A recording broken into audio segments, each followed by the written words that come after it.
Hello students, आज हम पढ़ेंगे कि पब्लिक एक्सपेंडिचर क्या होता है और इसके ऑब्जेक्टिव और प्रिंसिपल्स क्या क्या होते हैं। तो सबसे पहले हम पढ़ेंगे कि what is public expenditure. Public expenditure या लोक व्यय वो खर्चा है जो कि सरकारें, चाहे वो केंद्रीय हो, राज्य हो या लोकल हो, अपनी ड्यूटीज़ को डिस्चार्ज करने के लिए करती हैं। अब आता है कि उनकी ड्यूटीज़ क्या क्या होती हैं। तो ड्यूटीज़ में जैसे कि राष्ट्र की रखवाली करना, कलेक्टिव वांट्स का सेटिस्फेक्शन करना और देश का पूरे ओवरऑल इकोनॉमिक डेवलपमेंट करना, ये मेजर काम है किसी भी गवर्नमेंट के। तो इस तरह से लोक व्यय वो खर्चा है जो कि सभी सरकारें, चाहे केंद्र, राज्य व स्थानीय, अपनी सामूहिक आवश्यकताओं की पूर्ति, आर्थिक विकास व राष्ट्र की रक्षा के लिए करती हैं। एडम स्मिथ से लेकर के क्लासिकल इकोनॉमिक्स तक का ये मानना था कि पब्लिक एक्सपेंडिचर जो है वो सब्सिडरी या कॉम्प्लीमेंट्री है प्राइवेट एक्सपेंडिचर के, और वो सरकार सबसे अच्छी होती है जो कि सबसे कम खर्चा करती है और सबसे कम टैक्स जो है अपनी जनता के ऊपर लगाती है। उनका ये मानना था कि सरकार को कम से कम खर्च करना चाहिए और कम से कम टैक्स लगाना चाहिए। वो ये मानते थे कि सरकार के जो हैं वो केवल 4 काम होते हैं, जिसमें पहला काम होता है सुरक्षा या एक्सटर्नल सिक्योरिटी, यानी कि बाहरी तत्वों से देश की रक्षा करना। दूसरा काम है इंटरनल सिक्योरिटी, यानी कि अपने देश में लॉ एंड ऑर्डर को बनाए रखना। लॉ एंड ऑर्डर क्यों बनाए रखना? ताकि ये मेंटेन हो सके कि अगर आप काम पर जाते हैं या कोई काम आदमी काम के ऊपर जाता है तो ऐसा ना हो कि पीछे से उसके घर में चोरी हो जाए।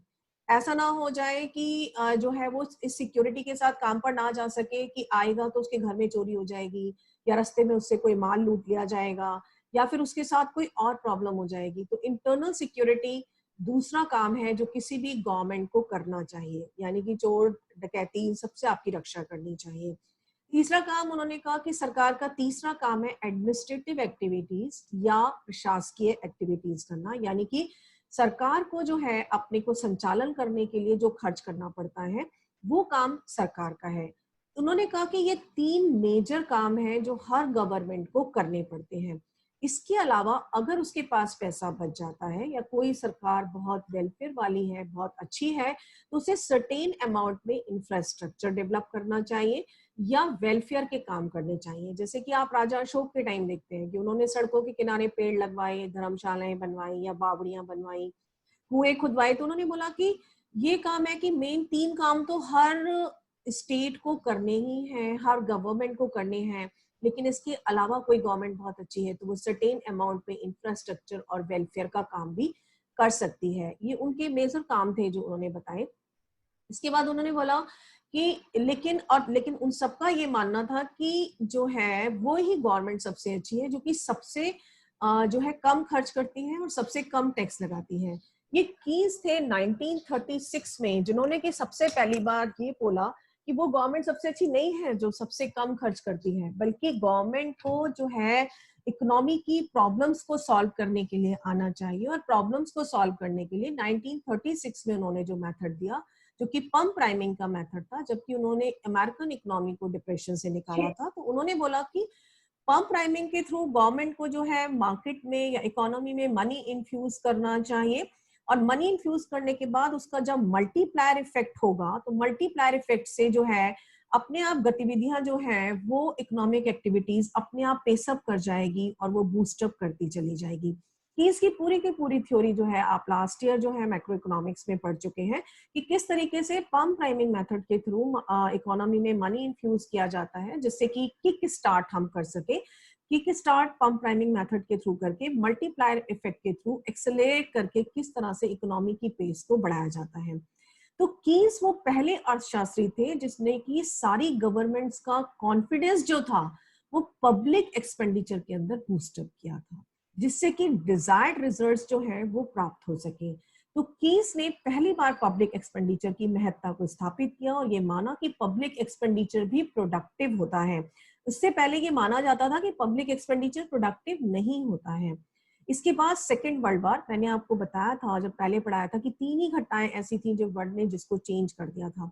उसमें सेकेंड वर्ल्ड वॉर फिर ऐसा हुआ जिसमें कि गवर्नमेंट्स के बहुत ज्यादा खर्चे हुए, इन्फ्लेशन हो गया। ऐसे केस में इकोनॉमिक्स ने पहली बार सेकेंड वर्ल्ड वॉर के बाद पब्लिक एक्सपेंडिचर को ये रोल, इंडिपेंडेंट रोल असाइन किया कि वो नेशनल इकोनॉमी को पब्लिक एक्सपेंडिचर किस प्रकार शेप कर सकता है। और जिस समय प्राइवेट एक्सपेंडिचर नहीं होता है इकोनॉमी में, उस वक्त गवर्नमेंट पब्लिक एक्सपेंडिचर करके किस तरीके से इकोनॉमी को बूस्ट अप कर सकती है। इसके बाद हम सभी जानते हैं कि सोवियत रशिया ने किस तरीके से प्लान्ड इकोनॉमिक डेवलपमेंट करके अपनी जो है इकोनॉमी को आगे बढ़ाया था। और रशिया में जितना भी डेवलपमेंट हुआ था वो सारा का सारा गवर्नमेंट एक्सपेंडिचर या पब्लिक एक्सपेंडिचर के थ्रू हुआ था। और Russia one of the super power में तब्दील हुआ उसके थ्रू, जिसके थ्रू पब्लिक एक्सपेंडिचर की महत्ता इकोनॉमिक डेवलपमेंट में क्या हो सकती है ये पूर्ण तरीके से स्थापित हो गई। इसके बाद सभी गवर्नमेंट्स ये मानने लगे कि पब्लिक एक्सपेंडिचर गवर्नमेंट के हाथ में एक ऐसा हथियार है जिसके थ्रू इकोनॉमिक डेवलपमेंट किया जा सकता है। और यहाँ से पब्लिक एक्सपेंडिचर को जो है वो स्पेशल इंपॉर्टेंस मिलनी शुरू हो गई इकोनॉमी के डेवलपमेंट के लिए। इसलिए अब जब हम ऑब्जेक्टिव्स ऑफ पब्लिक एक्सपेंडिचर पर आते हैं तो पब्लिक एक्सपेंडिचर के बेसिकली 4 ऑब्जेक्टिव्स हैं। पहला है एलोकेशन ऑफ रिसोर्सेज, यानी कि संसाधनों का वितरण। अर्थव्यवस्था में या पब्लिक एक्सपेंडिचर में आप संसाधनों का वितरण किस तरीके से करेंगे। दूसरा है डिस्ट्रीब्यूशन ऑफ इनकम, यानी कि इनकम डिस्ट्रीब्यूशन में ये क्या रोल अदा कर सकता है, रीडिस्ट्रीब्यूशन हम कैसे कर सकते हैं। तीसरा है स्टेबलाइजेशन एंड चौथा है इकोनॉमिक डेवलपमेंट। हम इनको वन बाय वन डिटेल में पढ़ेंगे। सबसे पहला आता है इसमें allocation of resources. Allocation of resources में दो डिसीजन गवर्नमेंट को किसी को भी लेने होते हैं। पहला डिसीजन ये लेना होता है कि वो करंट कंजम्पशन करें या फिर वो जो है करंट इन्वेस्टमेंट करें। देखिए, 2 चीजें हैं कि हम करंट इन्वेस्टमेंट करें या करंट कंजम्पशन करें। तो करंट कंजम्पशन और करंट इन्वेस्टमेंट में क्या फर्क है। ये हमेशा अच्छा माना जाता है कि जो आपका कंजम्पशन है, अगर आप करंट करोगे तो उससे हमें ज्यादा फायदा होगा। ये बिल्कुल प्रूव्ड है कि करंट कंजम्पशन इकोनॉमी को बूस्ट अप करने में बहुत ज्यादा हेल्प करता है। इसलिए डेवलप्ड इकोनॉमी के लिए ये बहुत अच्छा माना जाता है। लेकिन जो आपकी डेवलपिंग इकोनॉमी है वहां पर करंट कंजम्पशन अगर आप ज्यादा करोगे तो सेविंग के लिए मनी नहीं बचेगा। सेविंग के लिए अगर मनी नहीं बचेगा तो नेचुरली आपके पास कैपिटल फॉर्मेशन के लिए मनी नहीं बचेगा। तो ऐसे केस में इनिशियल स्टेज ऑफ डेवलपमेंट में जबकि ये इकोनॉमीज जो है ये कर रही होती है तो ये माना जाता है कि करंट कंजम्पशन की बजाय जो है करंट इन्वेस्टमेंट ज्यादा अच्छा है। और इनको कुछ ना कुछ सेव करना चाहिए, सेव करके जिससे कि ये इकोनॉमीज जो है अपना डेवलपमेंट कर सके। इसलिए डेवलपिंग इकोनॉमी के लिए हमेशा करंट इन्वेस्टमेंट अच्छा माना जाता है, जबकि डेवलप्ड इकोनॉमी के लिए हमेशा जो है वो करंट कंजम्पशन अच्छा माना जाता है। दूसरा आता है एलोकेशन ऑफ रिसोर्सेज में फुलफिलमेंट ऑफ कलेक्टिव वांट्स या सामूहिक आवश्यकताओं की संतुष्टि। स्टूडेंट्स, मैं आपको ये बात पहले भी बता चुकी हूँ कि पब्लिक गुड्स जो होती हैं इनके कुछ अपने करेक्टरिस्टिक होते हैं। कौन से करेक्टरिस्टिक होते हैं, जैसे कि इनमें कलेक्टिव हम इनका उपयोग करते हैं, इनमें एक्सक्लूजन का प्रिंसिपल अप्लाई नहीं होता है। हालांकि कुछ चीजें ऐसी होती हैं मैरिड गुड्स वगैरह जिसमें एक्सक्लूजन का प्रिंसिपल अप्लाई भी हम करते हैं, लेकिन वो चीजें ऐसी होती हैं जो कि एज अ होल जो है सोसाइटी को बहुत ज्यादा बेनिफिट पहुंचाती हैं। फॉर एग्जाम्पल अगर हम लेते हैं स्वच्छ भारत मिशन, तो स्वच्छ भारत मिशन में हर घर के अंदर टॉयलेट बनवाए गए, तो मिडिल क्लास और अपर क्लास ये कह सकता है कि हमें इसका क्या फायदा हुआ। लेकिन अगर आप कलेक्टिवली इसका फायदा उठा करके देखेंगे तो जब इसका पूरा फायदा निकाला गया स्वच्छ भारत मिशन का, तो आप समझिए स्वच्छ भारत मिशन का कितना बड़ा फायदा हुआ कि स्वच्छ भारत मिशन के थ्रू जो है बहुत बड़ी अमाउंट में डायरिया के केसेस रुक गए, क्योंकि जो शौच खुले में करते थे उससे जो मक्खियां पैदा होती थी, कॉलरा, आपका हैजा होता था, डायरिया होती थी, ये प्रॉब्लम्स बहुत रुक गई। लेडीज के साथ होने वाले जितने भी क्राइम थे उनका रेट बहुत कम हो गया, क्योंकि मैक्सिमम लेडीज जब अकेले शौच के लिए जाती थी तो उनके साथ बहुत सारे केसेस हो जाते थे। इन दिनों सांप काटने की घटनाओं से होने वाली मौतें भी होती थी, वो भी काफी कम हुई। तो एज ए होल आपको ये लग सकता है कि स्वच्छ Bharat mission is only for a particular class और द पर्टिकुलर पीपल, बट उसका जो ओवरऑल इफेक्ट है वो बहुत ज्यादा होता है। इसी तरह जो फ्री एजुकेशन प्रोवाइड की जाती है, या स्कूलों में जो मिड डे मील दिया जाता है, या फिर जो है आपकी फ्री हेल्थ सर्विसेज दी जाती हैं, तो इन सब का फायदा जो होता है एज ए होल सोसाइटी को बहुत ज्यादा होता है। तो इसका पब्लिक एक्सपेंडिचर हमें कहाँ करना चाहिए और कौन कौन सी कलेक्टिव वांट्स को गवर्नमेंट को फुलफिल करना चाहिए, ये भी इसका एक अदर एम होता है। डिस्ट्रीब्यूशन ऑफ इनकम का क्या मतलब है? मैं आपको पहले भी बता चुकी हूँ कि मार्केट इकोनॉमी में कुछ अपने फॉल्ट्स होते हैं। फॉल्ट्स ये होते हैं कि मार्केट इकोनॉमी में एक इनकम डिस्पैरिटी क्रिएट होती चली जाती है, रिच और अधिक रिच हो जाते हैं और पुअर बहुत अधिक पुअर हो जाते हैं। ऐसे केस में पब्लिक एक्सपेंडिचर का रोल आता है कि public expenditure distribution of income कर सकता है। डिस्ट्रीब्यूशन ऑफ इनकम करके ये कैसे फायदा उठा सकता है?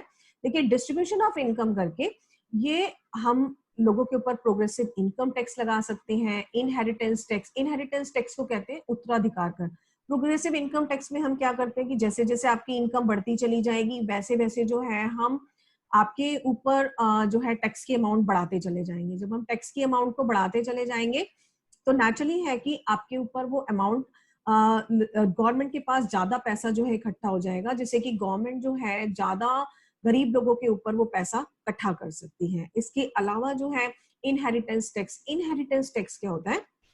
ये इनहेरिटेंस टैक्स में हम उत्तराधिकार कर लगाते हैं कि मान लीजिए किसी व्यक्ति की मृत्यु हो जाती है तो उसके उत्तराधिकारियों को जो धन मिलता है उसमें से एक अमाउंट जो है गवर्नमेंट टैक्स के रूप में ले लेती है। इसी तरह कॉर्पोरेशन टैक्सेस होते हैं जो कंपनियों के प्रॉफिट पर लगाए जाते हैं। इनके थ्रू अगर गवर्नमेंट पैसा इकट्ठा करती है तो अमीरों के कंजम्पशन के ऊपर तो कोई फर्क नहीं पड़ता। हाँ, गवर्नमेंट के पास पैसा इकट्ठा जरूर हो जाता है जिसके थ्रू वो इस पैसे को जो है उन लोगों पर खर्च कर सकती है, उन इलाकों में खर्च कर सकती है जहां पर इसकी ज्यादा जरूरत होती है।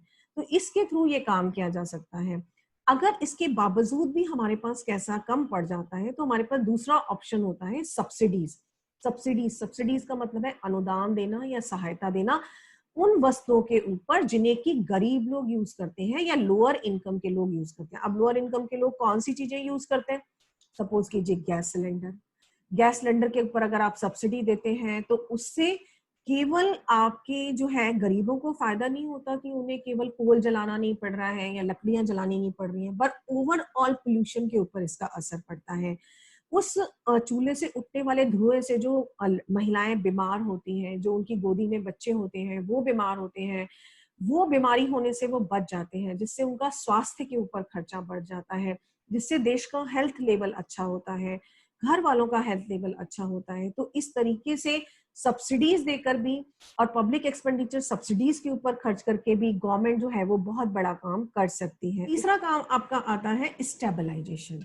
अब स्टेबलाइजेशन का क्या मतलब है? मैंने आपको बताया कि अर्थव्यवस्था में प्रॉब्लम्स आती रहती हैं और अर्थव्यवस्था में कभी तेजी आती है कभी मंदी आती है, लेकिन स्टेबलाइजेशन आपको केवल तेजी और मंदी का ही नहीं करना है। गवर्नमेंट के पास फिस्कल पॉलिसी और जो है मॉनेटरी पॉलिसी, ये दो ऐसे हथियार होते हैं जिसके थ्रू अर्थव्यवस्था में गवर्नमेंट स्टेबलाइजेशन कर सकती है। स्टेबलाइजेशन किस चीज का? एक तो स्टेबलाइजेशन गवर्नमेंट करती है इनकम और एम्प्लॉयमेंट का। इनकम और एम्प्लॉयमेंट का एस्टेब्लिशमेंट आप कैसे कर सकते हैं?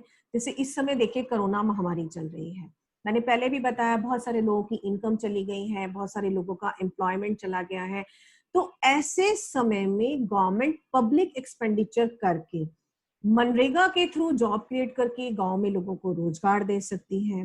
गवर्नमेंट पब्लिक एक्सपेंडिचर के थ्रू बड़े बड़े प्रोजेक्ट ला सकती है, बड़े बड़े प्रोजेक्ट शुरू करके वहां पर लोगों को रोजगार दे सकती है। गवर्नमेंट जो है इकोनॉमी में पब्लिक एक्सपेंडिचर के थ्रू मनी इन्फ्यूज कर सकती है।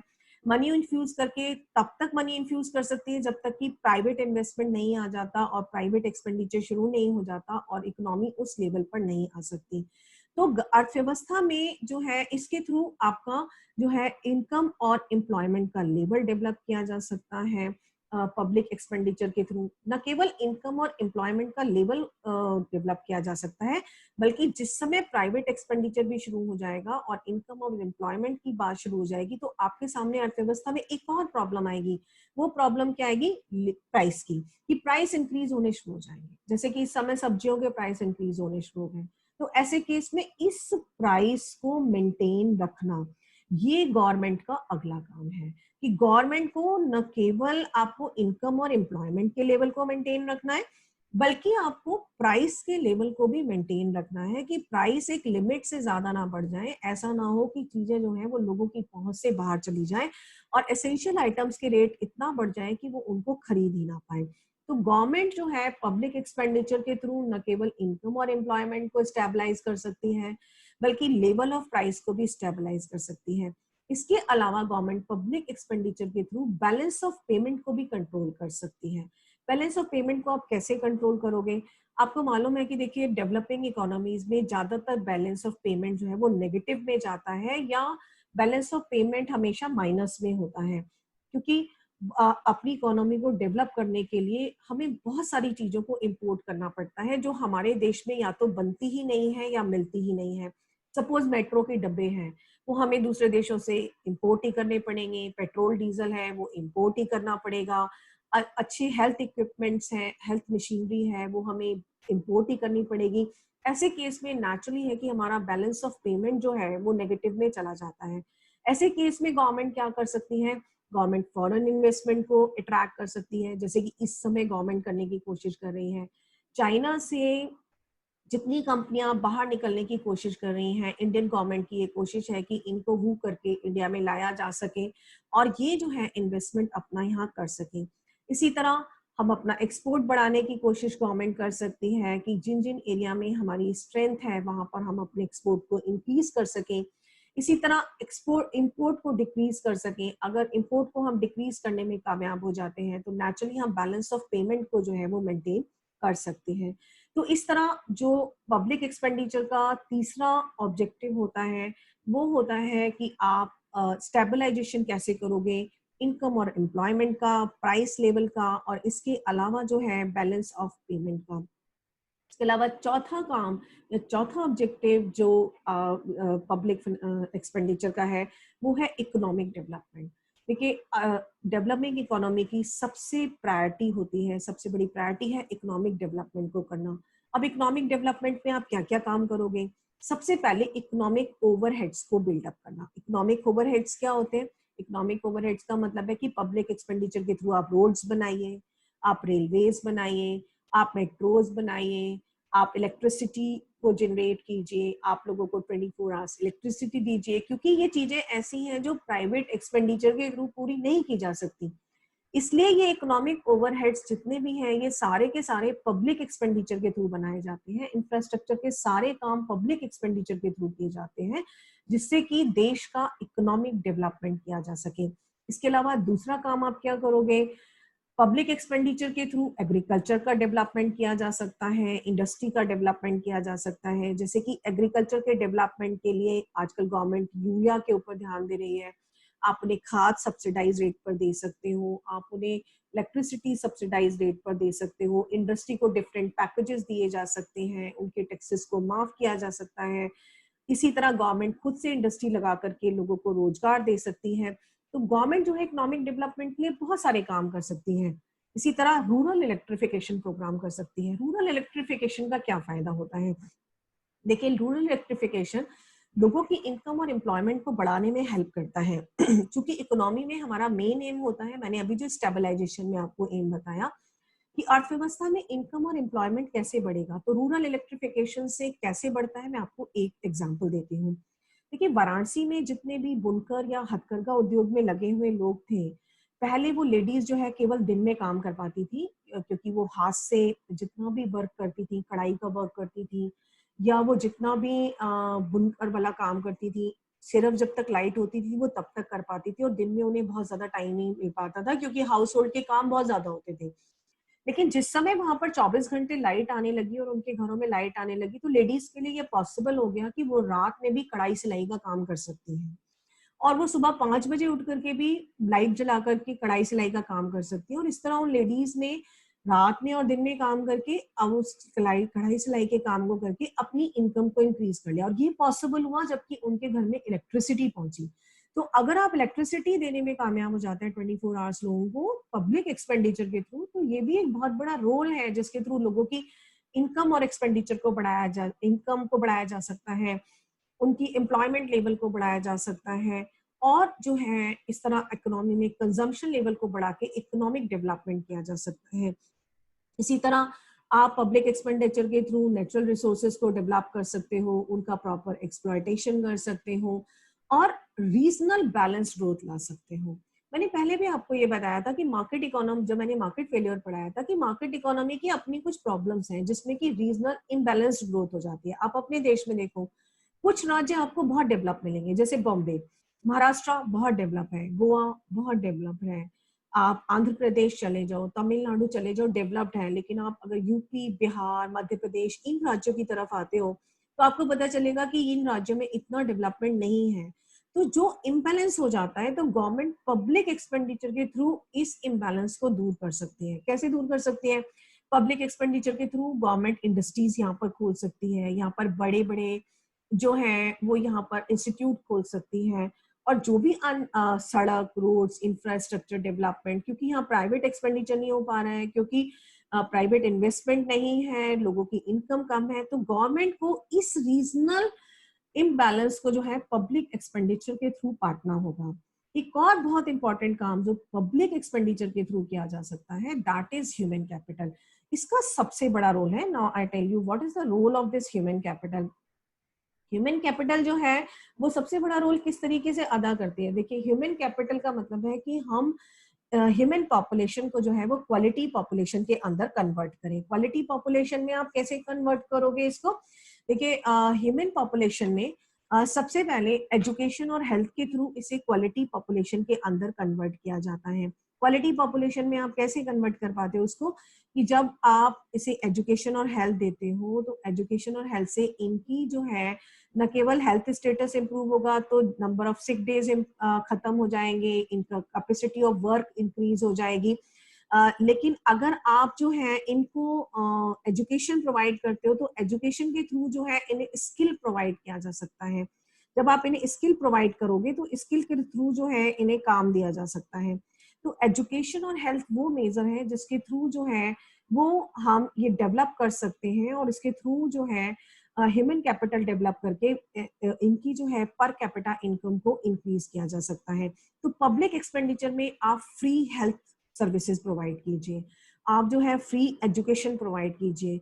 हायर एजुकेशन भी अगर आप देते हैं तो बहुत नॉमिनल रेट पे दीजिए, जिससे मैक्सिमम बच्चे उस क्वालिटी की एजुकेशन को ले सकें, और उन्हें स्किल एजुकेशन प्रोवाइड करके ह्यूमन कैपिटल में कन्वर्ट कीजिए।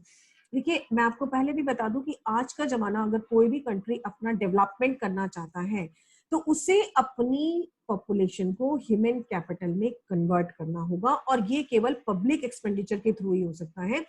क्योंकि अमीर लोग तो अपने बच्चों को अच्छी जगह पढ़ा लेंगे, दूसरे देशों में भेजकर भी पढ़ा लेंगे, लेकिन गरीब को गरीब कैसे पढ़ाएगा? अगर वहां पर आपको ह्यूमन कैपिटल डेवलप करना है तो इसका एक ही तरीका है कि आप फ्री एजुकेशन और फ्री हेल्थ सर्विसेज जो है क्वालिटी की, वो लोगों को प्रोवाइड कीजिए।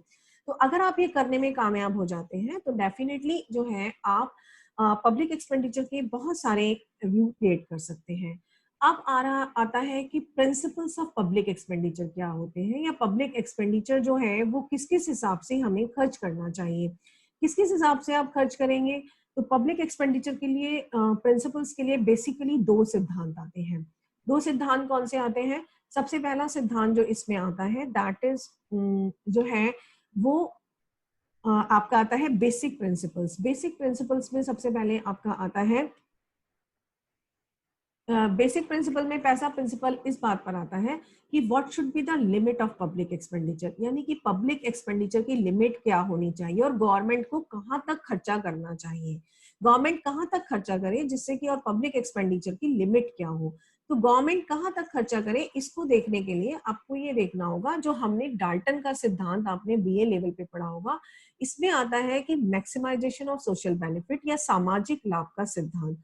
सामाजिक लाभ का सिद्धांत डाल्टन का आपको क्या कहता है कि गवर्नमेंट को उस लिमिट तक खर्च करना चाहिए जहां की व्यय की अंतिम इकाई से प्राप्त होने वाला लाभ, व्यय की अंतिम इकाई से होने वाला जो कॉस्ट होता है वो इसके इक्वलाइज हो जाता है। तो पब्लिक एक्सपेंडिचर की लिमिट क्या होगी, गवर्नमेंट किस लिमिट तक खर्च कर सकती है, ये सिद्धांत हमें इसके बारे में बताता है। दूसरा प्रिंसिपल बेसिक जो आता है पब्लिक एक्सपेंडिचर के बारे में, वो है कि पब्लिक एक्सपेंडिचर को विभिन्न आइटम्स के ऊपर हमें किस प्रकार डिवाइड करना चाहिए। देखिए, पब्लिक एक्सपेंडिचर आप बहुत सारी चीजों पे खर्च कर सकते हैं। आप उसे इंफ्रास्ट्रक्चर भी डेवलप कर सकते हैं, आप उसे एजुकेशन पे भी खर्च कर सकते हैं, आप उसे हेल्थ के ऊपर भी खर्च कर सकते हैं, गरीब इलाकों में भी खर्च कर सकते हैं, अमीर इलाकों में भी कर सकते हैं। तो कौन सा सिस्टम आप अपनाओगे कि पब्लिक एक्सपेंडिचर को आप डिफरेंट आइटम्स के ऊपर जो है किस तरीके से खर्च करोगे, ये सबसे इंपॉर्टेंट है कि पब्लिक एक्सपेंडिचर को खर्च करने का तरीका क्या होगा और उससे हम किस तरीके से जो है खर्च करेंगे। तो इसके लिए हमें सबसे पहले इस पर जाना होगा कि डिफरेंट आइटम्स के ऊपर इसे किस तरीके से डिवाइड किया जाएगा। तो अगर आप गरीब इलाकों के ऊपर खर्च करते हो, सपोज कीजिए मुझे एक हॉस्पिटल बनाना है और गवर्नमेंट ये डिसाइड करती है, गवर्नमेंट को ये डिसीजन लेना है कि ये हॉस्पिटल किस जगह पर बनाया जाए, तो गवर्नमेंट इसका क्या देखेगी, मैक्सिमम सोशल बेनिफिट के प्रिंसिपल के ऊपर जाएगी। मैक्सिमम सोशल बेनिफिट का प्रिंसिपल क्या कहेगा कि अगर मैं ये हॉस्पिटल एक गरीब इलाके में बना दूं जहाँ की डेंसिटी ऑफ पॉपुलेशन बहुत हाई है और मैक्सिमम गरीब लोग रहते हैं, तो इस हॉस्पिटल का मैक्सिमम फायदा मिलेगा। क्यों? क्योंकि एक तो गरीबों को बिल्कुल पास में फ्री हेल्थ केयर सर्विसेज मिल जाएंगी, और इस ना केवल फ्री हेल्थ केयर सर्विसेज मिलेंगी, फ्री की दवाइयां मिलेंगी, बल्कि जो उनका ट्रांसपोर्टेशन कॉस्ट होगा, अगर ये हॉस्पिटल दूर बनेगा और अगर इसमें से 100 या 200 लोग भी रोज हॉस्पिटल जाते हैं, तो अगर वो लोग जो ट्रांसपोर्ट कॉस्ट लगाएंगे वो ट्रांसपोर्ट कॉस्ट भी इनका बचेगा। इसके अलावा जो ये हॉस्पिटल है, ये डिफरेंट डिफरेंट टाइम पर जो ये सोशल मेजर्स चलाता है, सोशल इनिशिएटिव चलाता है लोगों की हेल्थ को इम्प्रूव करने के लिए, उसका बेनिफिट भी जो है इन गरीब लोगों को मिलेगा। देखिए, अगर यही हॉस्पिटल अमीर लोगों के एरिया में बनाया जाए तो हो सकता है अमीर लोग इस हॉस्पिटल में जाए ना, क्योंकि वो प्राइवेट हॉस्पिटल में जाना पसंद करते हैं, उनको 5 स्टार फैसिलिटी चाहिए, उनको 3 स्टार फैसिलिटी चाहिए, और वो इस हॉस्पिटल में अवेलेबल ना हो और वो इस हॉस्पिटल को यूज ही ना करें, और जाए भी तो बहुत मिनिमम जाए। लेकिन अगर यही हॉस्पिटल जो है अगर गरीब इलाके में खोला जाता है तो ये जो है मैक्सिमम सोशल बेनिफिट प्रिंसिपल को पूरा करेगा। तो पब्लिक एक्सपेंडिचर कहाँ पर खर्च करना चाहिए, किन आइटम्स पर खर्च करना चाहिए और उसकी लिमिट क्या होनी चाहिए, पब्लिक एक्सपेंडिचर के जो बेसिक सिद्धांत है हमें इसके बारे में बताते हैं। तो ये थे बेसिक प्रिंसिपल्स। इसके अलावा पब्लिक एक्सपेंडिचर के और सिद्धांत आते हैं जिन्हें हम सहायक सिद्धांत कहते हैं। ये सहायक सिद्धांत जो है ये दिए थे हमें फिंडले शिराज ने। इस नाम को आप बहुत अच्छी तरह याद कर लीजिएगा। फिंडले शिराज के पब्लिक एक्सपेंडिचर के सिद्धांत बहुत पॉपुलर हैं और बेसिकली सब पब्लिक एक्सपेंडिचर के सिद्धांतों में फिंडले शिराज के सिद्धांत ही आते हैं। ये सिद्धांत कौन कौन से हैं? इसमें पहला सिद्धांत आपका आता है canon of economy. Canon of economy के अनुसार कि सरकार को जो है हर खर्च को बहुत सोच समझ कर खर्च करना चाहिए। कोई भी पब्लिक एक्सपेंडिचर इस तरीके का नहीं होना चाहिए जो कि वेस्टफुल हो। जिस तरीके से जब हम पैसा कमाते हैं तो उसे बहुत सोच समझ कर खर्च करते हैं और वहीं पर खर्च करते हैं जहां पर कि हमें उसका मैक्सिमम बेनिफिट मिलता है। ठीक है, इसी तरह फिंडले शिराज ये कहते हैं, कैनन ऑफ इकोनॉमी या मितव्ययिता का सिद्धांत हमें कहता है कि चूंकि ये पैसा सरकार के पास टैक्स पेयर का है और टैक्स पेयर ने अपने प्राइवेट कंजम्पशन को काट करके ये पैसा गवर्नमेंट को दिया है, इसलिए गवर्नमेंट को बिल्कुल भी वेस्टफुल एक्सपेंडिचर नहीं करना चाहिए। उसे केवल उसी जगह पर खर्च करना चाहिए जहां पर कि ये सबसे ज्यादा प्रोडक्टिव हो और जहां पर इसका सबसे ज्यादा फायदा मिले।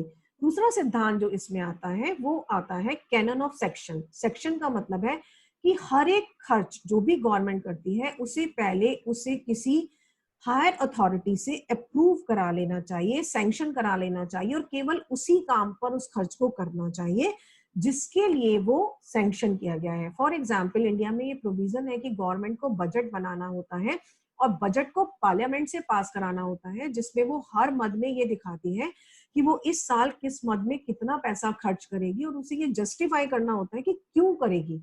और जब वो बजट पार्लियामेंट से पास हो जाता है तो उसे केवल उसी उसी मद के ऊपर खर्च करना होता है, इसके सिवा वो किसी मद के ऊपर कोई पैसा खर्च नहीं कर सकती।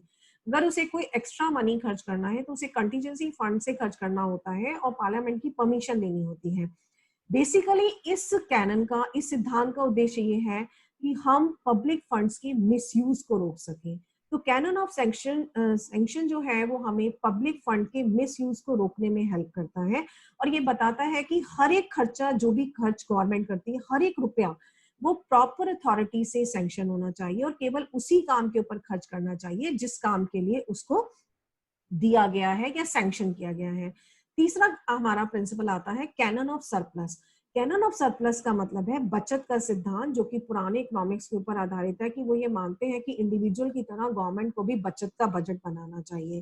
फिंडले शिराज भी ये मानते थे कि बचत का बजट अच्छा होता है और बजट के थ्रू गवर्नमेंट को ज्यादा पब्लिक डेट नहीं लेनी चाहिए, डेफिसिट का बजट नहीं बनाना चाहिए। लेकिन आजकल इस सिद्धांत को बिल्कुल डिस्कार्ड कर दिया गया है और आजकल इस सिद्धांत को नहीं माना जाता है और आजकल ये माना जाता है कि ये सिद्धांत गलत है और गवर्नमेंट को ये काम नहीं करना चाहिए। आजकल डेफिसिट का बजट मॉडर्न इकोनॉमिक्स अच्छा मानते हैं, और वो ये मानते हैं कि अगर आप डेफिसिट का बजट बनाओगे और डेफिसिट के थ्रू अगर आप इकोनॉमी को अपनी डेवलप करते हो तो वो अच्छा है। तो आजकल कैनन ऑफ सरप्लस को नहीं माना जाता और कैनन ऑफ सरप्लस को यूज नहीं किया जाता। केवल फिनले श्रास का यही सिद्धांत ऐसा है जो कि यूज नहीं होता है, ठीक है। और लेकिन फिनले शिराज ये मानते थे कि गवर्नमेंट को जो है वो सरप्लस का बजट जो है वो बनाना चाहिए। तो ये था इनका तीसरा सिद्धांत। इसके बाद जो आता है वो आता है canon on benefit. Canon on benefit हमें ये कहता है कि गवर्नमेंट को जो है जो भी खर्चा करना चाहिए वो सारा का सारा उससे हमें मैक्सिमम सोशल एडवांटेज मिलना चाहिए या मैक्सिमम सोशल वेलफेयर मिलना चाहिए पूरी कम्युनिटी के ऊपर। पूरी कम्युनिटी को उससे बेनिफिट मिलना चाहिए। इसके अलावा आता है कैनन ऑफ इलास्टिसिटी या लोच का सिद्धांत। लोच का सिद्धांत देखिए इस बात पर आधारित है, आपने रबर देखिए, रबर में क्या होता है, रबर में एक फ्लेक्सिबिलिटी होती है, आप उसे जितना मर्जी खींच के बड़ा कर लो, जितना मर्जी खींच के उसे छोटा कर लो। तो लोच का सिद्धांत ये कहता है कि गवर्नमेंट का जो बजट है वो इतना इलास्टिक होना चाहिए, इतना लोच की तरह होना चाहिए कि गवर्नमेंट जो है जब मर्जी चाहे इसको बढ़ा ले और जब मर्जी चाहे कम कर ले, जिस मद पर चाहे बढ़ा दे और जिस मद पर चाहे खर्च कम कर ले। जैसे कि इस समय कोरोना आया हुआ है तो गवर्नमेंट के पास इतनी फ्लेक्सिबिलिटी होनी चाहिए, इतनी इलास्टिसिटी होनी चाहिए कि वो एक मद से खर्च हटा करके, अगर कोरोना के लिए इस समय जरूरी है तो बाकी गैर जरूरी की चीजों से पैसा हटा के इसे कोरोना के ऊपर लगा सके, या इमरजेंसी में कोई भी सिचुएशन आ गई है, जैसे आजकल फ्लड भी आई हुई है हमारे देश में, तो वो फ्लड के ऊपर इसको लगा सकती है, फ्लड रिलीफ कार्यक्रमों में इसके ऊपर लगा सकती है। तो कैनन ऑफ इलास्टिसिटी हमें ये कहता है कि गवर्नमेंट के जो खर्चे हैं उसमें इतनी लोच होनी चाहिए कि गवर्नमेंट को जब जिस काम के लिए जरूरत पड़े तो फ्लेक्सिबली उस काम के लिए उसको लगा सके। इसके अलावा आता नेक्स्ट आता है canon of productivity. Canon of productivity हमें ये कहता है कि गवर्नमेंट के जितने भी खर्चे हैं वो प्रोडक्टिव होने चाहिए, गवर्नमेंट को कोई भी अनप्रोडक्टिव खर्चा नहीं करना चाहिए, और सारे खर्चे ऐसे होने चाहिए जिससे कि अर्थव्यवस्था में जो है वो इनकम का लेवल इंक्रीज हो, एम्प्लॉयमेंट का लेवल इंक्रीज हो, अर्थव्यवस्था के ऊपर अच्छा प्रभाव पड़े और अर्थव्यवस्था जो है निरंतर आगे बढ़ती रहे। इसके बाद नेक्स्ट हमारा सिद्धांत आता है canon of neutrality. Canon of neutrality ये कहता है कि पब्लिक एक्सपेंडिचर का एम जो है वो होना चाहिए प्रोडक्शन को इंक्रीज करना, डिस्ट्रीब्यूशन ऑफ इनकम को इम्प्रूव करना, और इसी तरह एग्रीगेट कंजम्पशन का जो लेवल है उस लेवल को इंक्रीज करना, ये इसका एम होना चाहिए। कोई भी खर्चा गवर्नमेंट को ऐसा नहीं करना चाहिए जो कि इन पैरामीटर्स के ऊपर जो है वो एडवर्स इफेक्ट डाले, बुरा प्रभाव डाले, ऐसा नहीं करना चाहिए। इस तरीके से गवर्नमेंट के सारे खर्चे